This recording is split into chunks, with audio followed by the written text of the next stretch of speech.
For the benefit of the audio, I'll just repeat myself a little bit. We're basically going to be doing single variable calculus for the next couple of days, integrating not along an interval on the x-axis, but an interval along a curve. So line integrals should really be called curve integrals. But they're not. They're called line integrals, but they're basically integrals along curves. Line integrals is a bad name, but it's its name and it's stuck. Yes.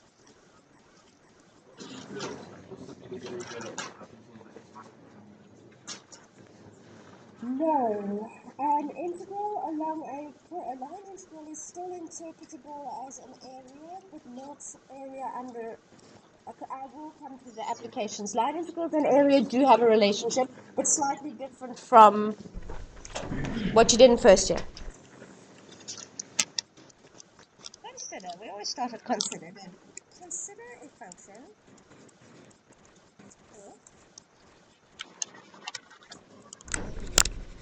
Defined along a curve C. Okay, so we have some curve, which you can always think of, if you want to think of it in real physical terms, you can think of the curve as being like a wire, like a bendy wire, okay? And we have some function that's defined along it.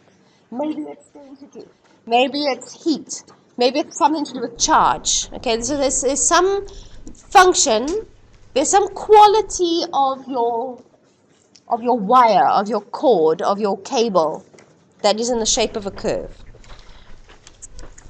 We can, exactly what we do with all integrals ever, we can divide the curve C into n subintervals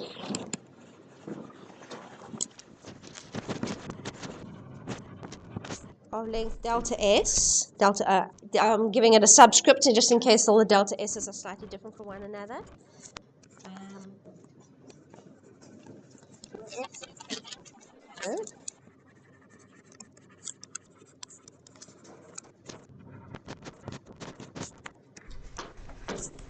And evaluate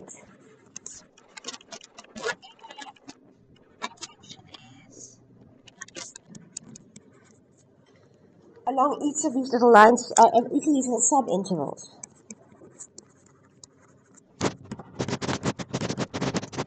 Oops. Subinterval. Okay, so whatever f is, you can take your curve and you can chop it up into lots of little pieces, and you can work out whatever your function is times the length of the little piece, and then you can guess what's coming next. We're going to add them all up. If we add up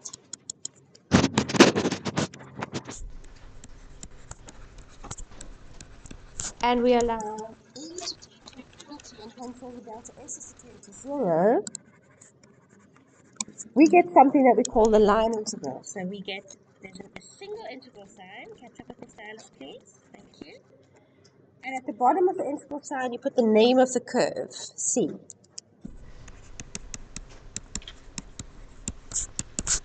And that is the limit as n tends to single sigma. Nice to see a single sigma. We've only been seeing double and triple sigma.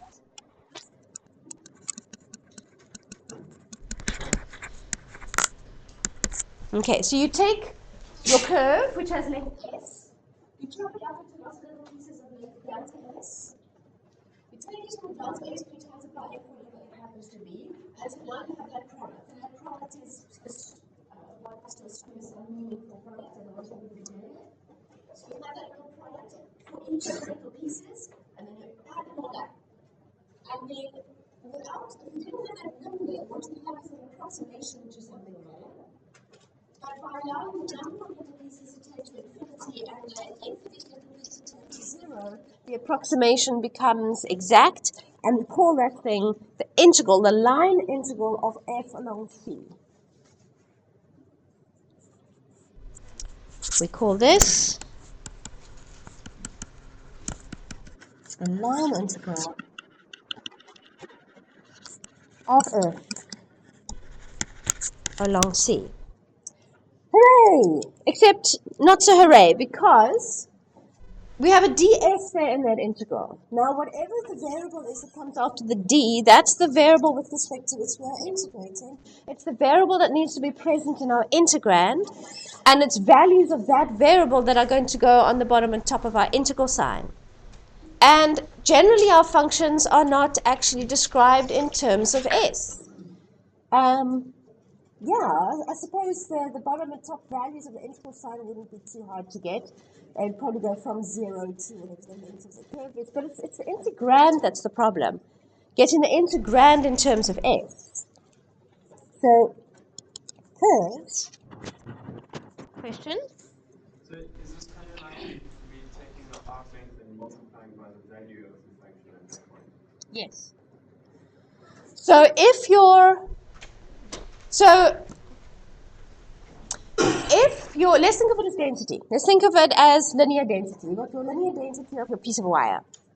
If your density is constant along the entire length of the wire, you can just work out how long the wire is times by the density and you'll get the mass of your piece of wire. But integration comes into play if your density is not constant along the wire. And so you've got different density in different places, and hence your density is a function of position along the wire. Then you've got to use integration. Then what you do is you chop your piece of wire up into lots of little pieces. You take the density in the middle, say, of each little piece, and then you approximate the mass of each little piece. Now, even along each little piece, your density probably changes. But the whole idea is that the little piece is very small. So you say, okay, we can work out the mass of each little piece by taking the density that's in the middle, timesing by the little length, and getting a little mass for the little piece, and then adding up all the little masses and getting a total mass. Now, the bigger and chunkier your little pieces are, the worse your approximation is, but the whole idea of integration is that you make it a very good approximation and ultimately an exact result by allowing the little pieces to actually become incredibly little. And so, in the limit, you actually work out the true mass of your piece of wire. So, and that's the same for double integrals. If you're working out the mass of a laminar, if you know the area of your laminar and your density is constant throughout, you don't have to integrate. You can just take area times by density and you get mass. Integration comes into play if your density is not constant across your laminar. Then you've got to do the chop up into little pieces, work out the mass of each little piece, and then add them all up. So integration comes into play when you have some quality of an object that is not constant across that object. Then you have to do the chop up into little pieces and the approximate and the limit and all of that. Okay, all right. So curves are not usually expressed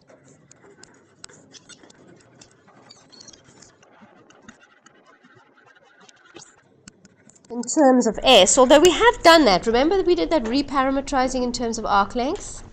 But it's not very nice to do. And it would be really nice if we didn't have to do it. Curves are not usually expressed in terms of S. But you can. I'm going to take a brief break here to note that the light is not on my microphone, even though it is plugged in.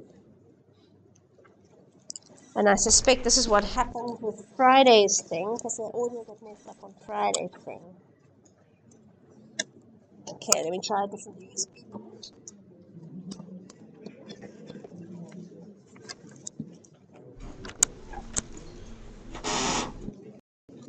Now we have a green light on the microphone. Hello, microphone. Now if you could join us. Okay, sorry for the quality of the audio before now. What did I say that was far away from the microphone? Nothing I don't think that I haven't already said over the tablet.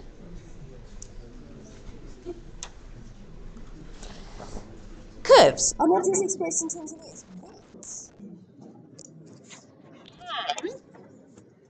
but can be parametrized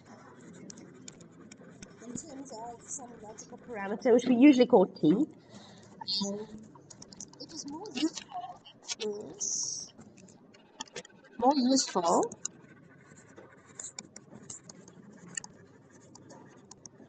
to calculate something, which is minus something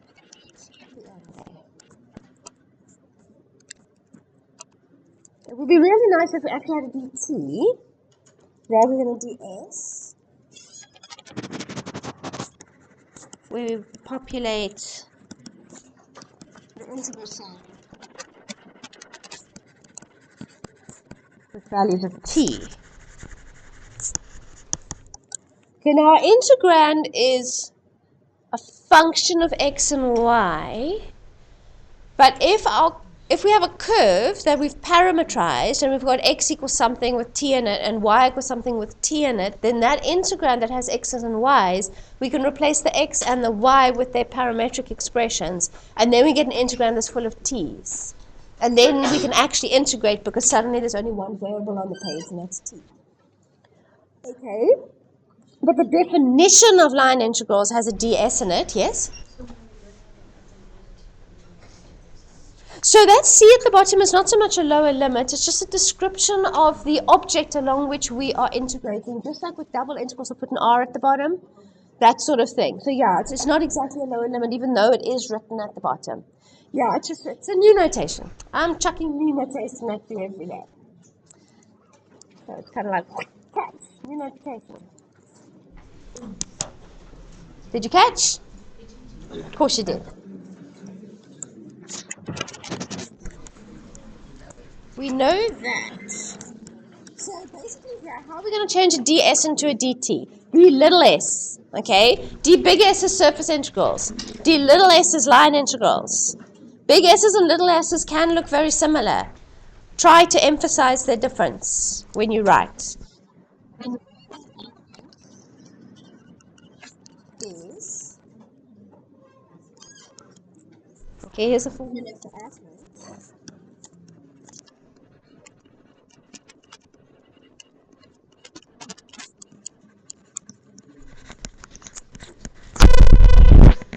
Okay, recognize that? There's the formula for arc length, which is simply another way of writing. I'm writing catch up with me style of food. That's quite pretty, really.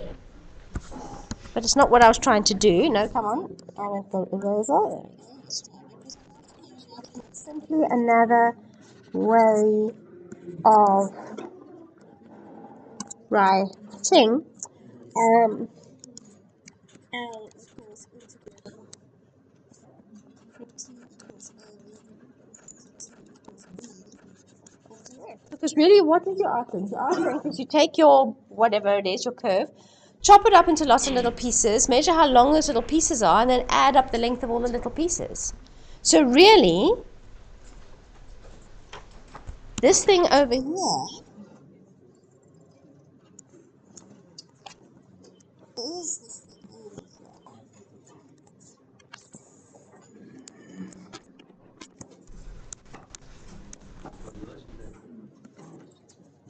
I beg your pardon? Yeah, once again, it is something like a conversion factor, yeah, which we're seeing in a lot of different places. Yeah? And it fundamentally comes down to Pythagoras' theorem, really. And you can do this, you can go back into your first year notes where you did arc lengths in applications of integration probably fairly early on in the course, where basically you've got here's your actual little piece of curve, and you call that delta x and you call that delta y, and then you do a little Pythagoras theorem with a square root. And then in order to get your delta x and your delta y in terms of your parameter, you simultaneously divide through and multiply through by delta t. The divide through by delta t ends up in those denominators inside, and the times by delta t ends up outside the square root. And you have that expression over there. It boils down fundamentally to Pythagoras' theorem. So we can write our line integral f of x, y, ds. We can write it as the integral, and onto our integral sign we can put values of t. Our integrand is still f of x and y, except we can replace x with a parametric expression. and the ds becomes the square root story.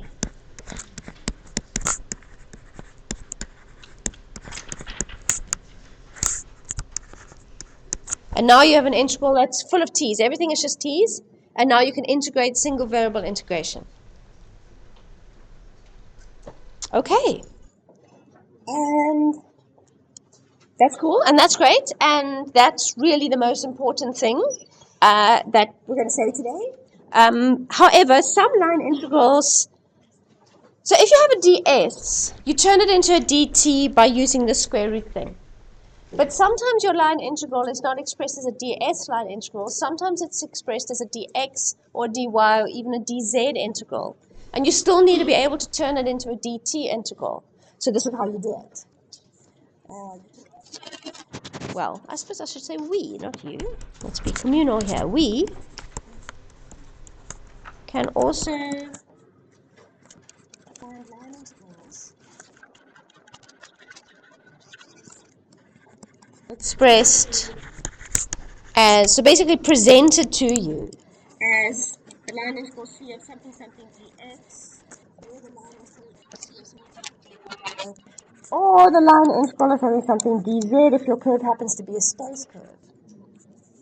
And we turn these into dt integrals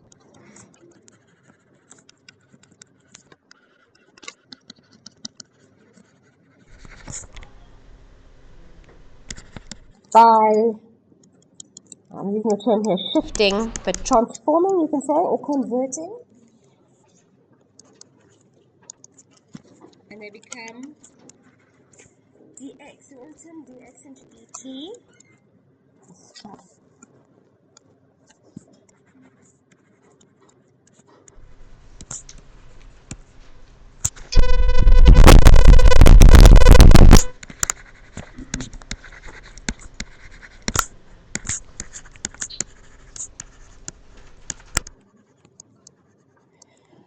dz is dz by dt times dt, and dy by dt is dy by dt times dt, and dx is dx by dt times dt, which on the one hand looks obvious because those look a lot like fractions.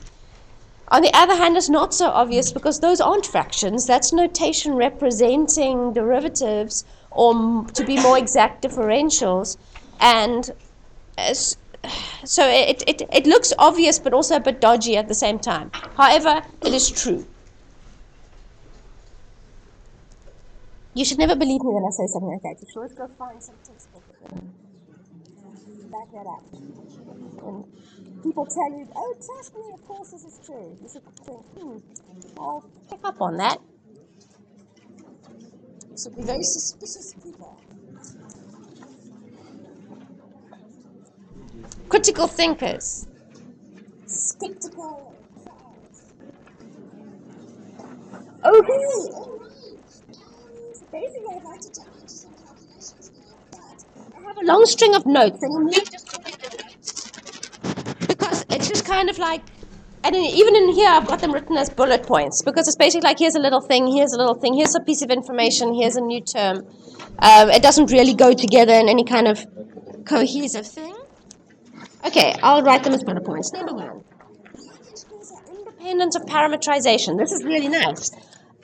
And it should be obvious. If we're using our line integral to, for instance, measure the mass of a piece of wire, it shouldn't really matter how we parameterize the curve that that piece of wire describes.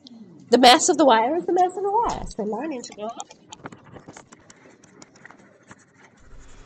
are independent of parameterization. I don't know how to spell independent. I never do. You know that? Is that good? Got it right. Thank you.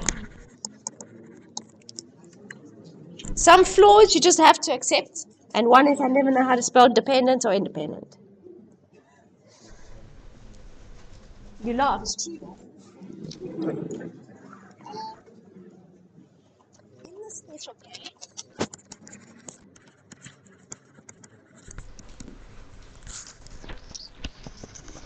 where the integrand happens to just be the number 1, just like double integral 1 dA, triple integral 1 dV, surface integral 1 ds. Here we have line integral 1 d little s, where In the special case where our integrand is 1, the line integral, so I'm right at the bottom of the page, so I'm just going to squash it here. Actually, you know, it's too low, so I will not pay some, but fine. There we go. In the special case where your integrand is just 1, the line integral becomes the arc length formula, and you can see that just by looking up a paragraph or so.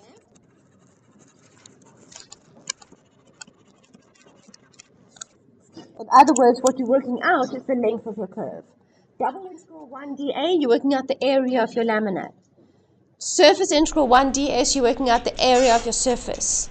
Triple integral 1 dv, you're working out the volume of your 3D region. Line integral 1 d little s, you're working out the length of your curve. Here's an important point. The curve must be traversed at most once. The curve C must be traversed at most once. Now you know already from an early exercise in this course, we had those things, where was it? It was one of the early exercises. We had those curves 1 to 4. Do you remember? Top of page 21, there were curves 1 to 4. And 3 of them were defined in terms of cos and sine. Do you remember? One was a line segment described in terms of cos and sine, and I think the other two, no, one was a parabola, and the other was a segment of a parabola. And because those curves were described in cos and sine, and you said t is and the description said t is an element of r, it means if a particle were moving along those curves, it would be bouncing. As part of the sort of oscillatory nature of cos and sine, you get this sort of bouncing motion along your curve. Now, if you're wanting to use your parametrized form of your curve in order to work out its arc length, or in fact to work out anything to do with it, really, mass, whatever, you have to traverse your curve only once. You have to go from one end to the other end and stop. Otherwise, you're doubling up. You're measuring double mass or triple mass or whatever it is that you're calculating of your curve. So I've written that there with arc length, but it actually goes for all line integrals. So you need to make sure that if your curve has a beginning and an end, that your values of your parameter that you're giving as your limits of integration take you from the one end to the other end, no more and no less. Hopefully that's beautiful. F is a linear density function. So that would be, grams per centimeter, that sort of thing. Then the line integral is the mass, a piece of wire with shape C. And with that statement, we have now completed all of the little bits on the mass decision tree on page 11 of your handbook. We've got all 4 different kinds of things. Okay, here's area. You were asking about area early on. If your integrand is a function that is larger than 0,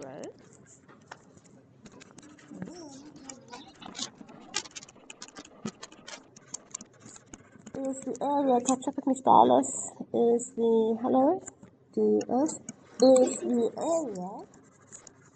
of a vertical curtain. I'm using curtain here, but I've also seen the word fence used, and I'll discuss this a bit shorter. Height f of xy above the curve in the xy plane. Okay, let me give a picture to back that up. Back in your original single variable calculus, if you had some curve here, y equals f of x, and we had x equals a to x equals b, okay, and we chopped this up into rectangles, something like that. Then we said that if we take f of xi and we times it by delta x. What we've got is areas of rectangles, okay? Because the f of xi is the length or height, if you will, of the rectangle, and delta x was the breadth. And so we have areas of rectangles. Yeah. Hmm? So I'm still not hearing. There's a...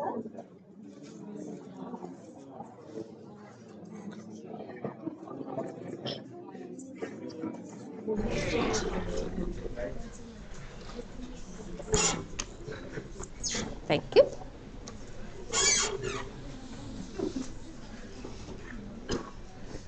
Okay. All right, so that's very familiar to you. You look at that, you think, oh yeah, sure, that's when I was young and carefree. I understood that. That was cool. We have the same thing now, except what we have now is our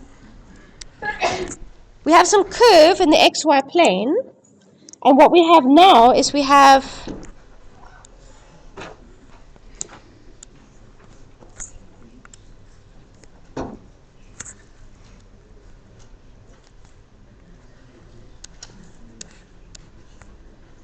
something like that. And now we have the area of the rectangle is a function of f and y, and my delta s is the, so it's still rectangles, but the delta s is the little base down on the xy plane, and the height of the rectangle is the rectangle sticks up parallel to the z-axis.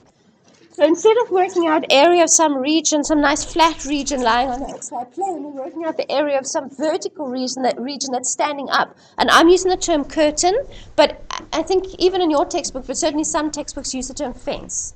So it's the area of the fence where you can see those rectangles, sort of slats of a fence. But of course, in the limit where we allow delta s to tend to 0 and the number of rectangles to tend to infinity, then the shape of that fence becomes more like a flexible curtain. Yes, question? Mentioning this wrong, would the integral or C always be something in the xy plane? No, but it's only interpretable as an area in that case. So C can be any curve, can be any space curve, but it's much harder to interpret what you're calculating as an area if it would be if your space curve itself is a function, if your curve is a space curve, then your curve would have an x, y, and z parametric expression, which means your integrand could have x's, y's, and z's, which would mean that if you wanted to draw a picture of a fence, it would have to be a 4-dimensional picture, because the length of your slat in your fence would be parallel to the axis in the 4th dimension. So, if you want to interpret a line integral as an area, it's kind of limited to the case where your curve is not a space curve, but is a curve in one of your coordinate planes. Okay, but line integrals in general are not restricted to such curves.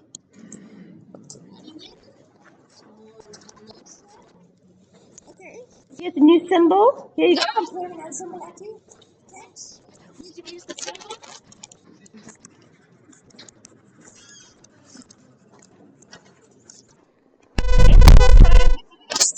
Ring drawn on it, a circle drawn on it,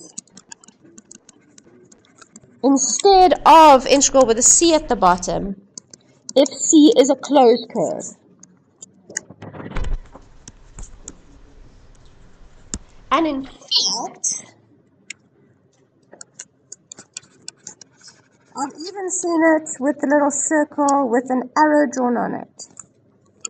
Sorry, I've drawn that quite exaggerated so that it shows up. It's usually drawn quite small, actually. I've drawn that rather, as I say, rather more exaggerated than I would if I were just writing for myself, so that it shows up on the screen.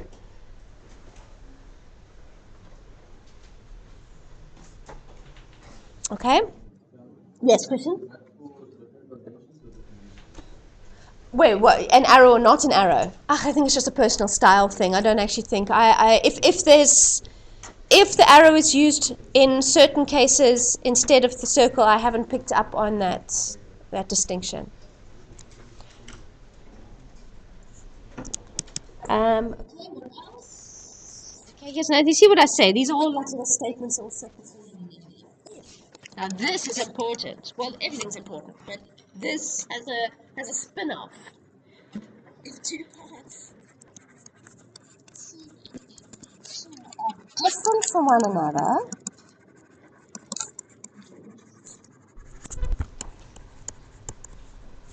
but have the same endpoints, like two roads between two towns.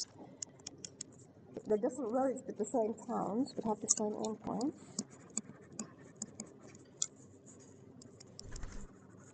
Then the integral along the one curve, the line integral, and the line integral along the other curve are usually different, and that of course makes perfect sense. What if you have wires made out of the same material? One is short and one is long between the two endpoints.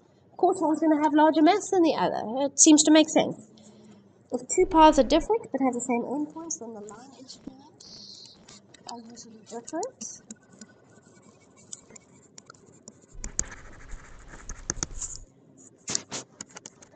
The exception, and this is the spin-off I'm talking about, which we'll get to hopefully tomorrow. The exception is something called potential functions.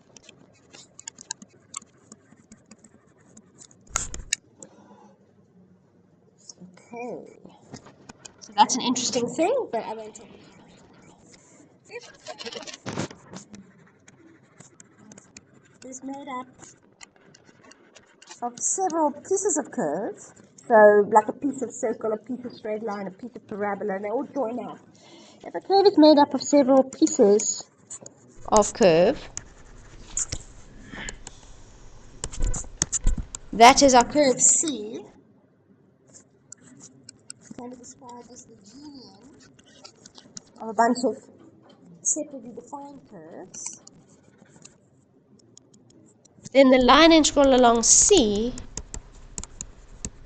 is simply the sum of the line integrals along all the bits, which I think makes sense. If you have a piece of wire that's in different shapes but joined up, the mass of the entire piece of wire is going to be the mass of the separate pieces added up. It makes complete sense.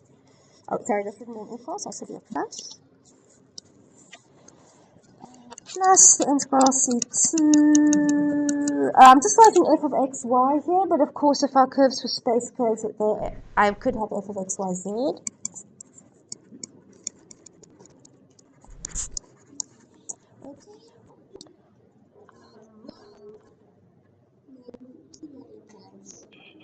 Okay. There's some more notation. Except it's not so much giving you more notation, it's more taking away some notation. Line integrals. Mathematicians always try, you've seen this, to pack as much information into as small a place as possible. So if there's anything that they can trim away, they do. Three line integrals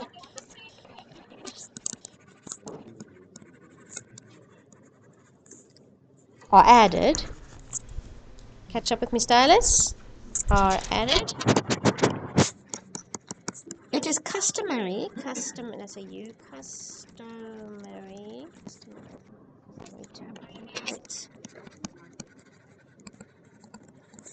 okay, so let's say we have the integral, and now C of some function big P, plus the integral along the same C. Now, one's got a dx, the other's got a dy. If they were both the same, both dx or both dt or both ds, it would make complete sense to scrunch those together into a single integral.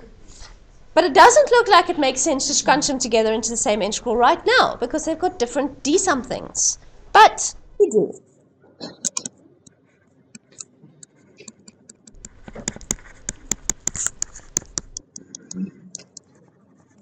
And we don't drop the dy or the dx, but we do drop the one integral with the c at the bottom.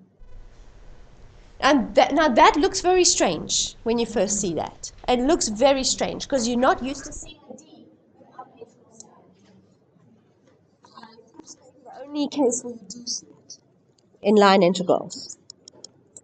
Okay, so we'll be using that notation quite a lot. If you've already been looking at our example, it doesn't think You probably have run across that sort of expression and thought, I'll just page past this because I don't understand it right now. Now you see it.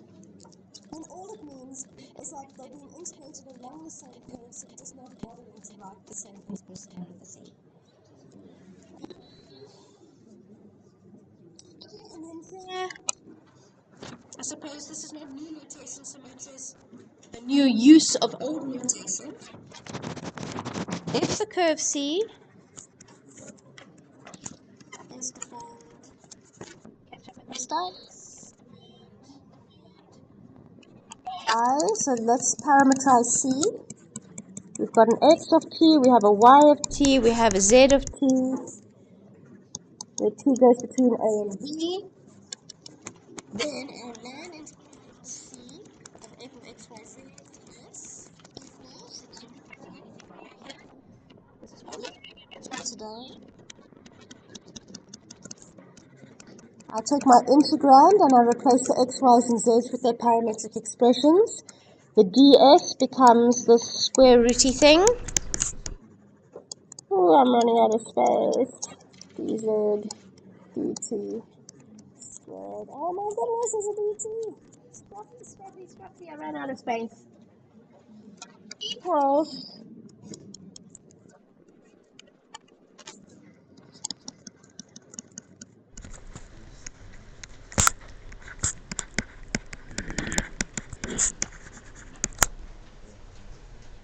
Okay? New use of old notation. Instead of writing f of x comma y times t, you just write f of y t. And instead of writing square roots of the derivative square plus the derivative square plus the derivative square, we can recognize that what that square root represents is the modulus of the r dash vector. Question. What's the curve of C in A and B? So as soon as you write dt, you should plug in values of t onto your integral sign. We usually stick with writing c at the bottom of the integral sign when we still have the dx. As soon as we shift it so that it comes into the t, it's the convention to put onto the integral sign the beginning and end values of t. If you still write c at the bottom, would be fine. It would be fine, but it wouldn't be conventional use of notation. People would know what you meant, but it's just like in double integrals, you would write integral with an R at the bottom, something with a D capital A, but as soon as you turn that D capital A into dx dy, you should be writing the limits of x and y onto your integral signs. It's that same use of notation. Okay. Finally, oh my goodness, there's 2 minutes left. No, I can do an example. I can totally do this.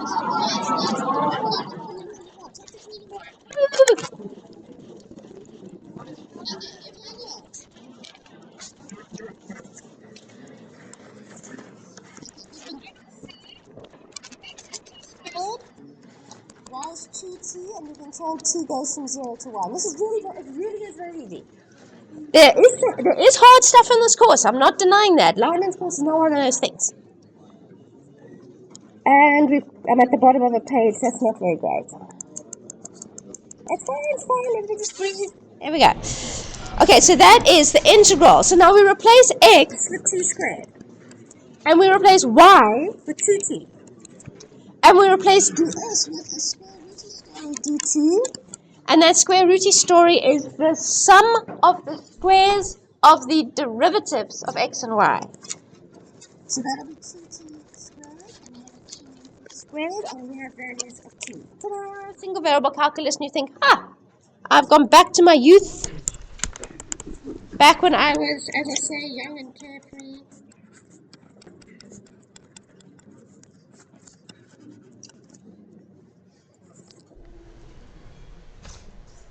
Back in those halcyon days when Kalpana was your lecturer, and she was nice. So nice. I know, but she warned you about me. I know she did. She told me. Okay, so I'm going to pull the 4. Okay, now it just becomes single variable calculus. I hope you can solve that. I'm going to pull the 4 out of the square root, and then the processes will turn into a t, and I'm going to pull it all the way out of the integral.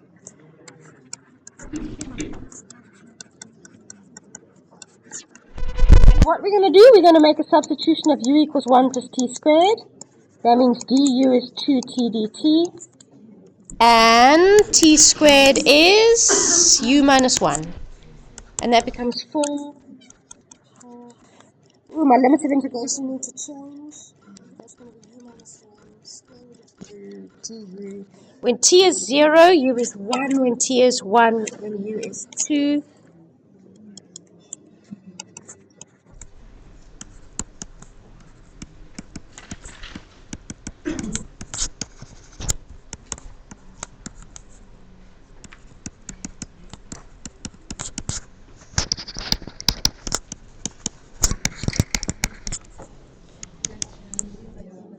question. Is it the substitution that's bothering you? Okay, all right. So whenever you've got the structure of square roots of a quadratic and you have a cubic outside it, if that had not been a t cubed, if it had just been a t, I think you would have recognized that as a substitution straight away. Because square root of a quadratic, and then you got the t, and then you think, oh, that's cool, I'll make that quadratic my u, and then the little t outside will get gobbled up in the du. And that's what's happening here, except there's still a t squared. There'll still be a t squared hanging around in there. Because the 1 plus t squared underneath the square root has been replaced with u. That's great. If we chop the t cubed up into a t squared times a t, the t has been gobbled up in the du, but we've still got a t squared. But we can replace that t squared with u minus 1, which we get from the very substitution that we've designed. And then you can multiply out, and it's all that stuff, and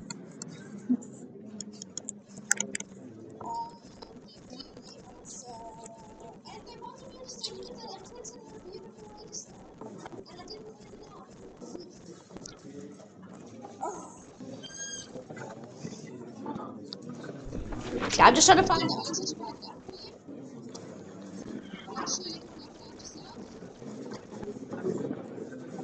The answer is a rather chunky looking answer.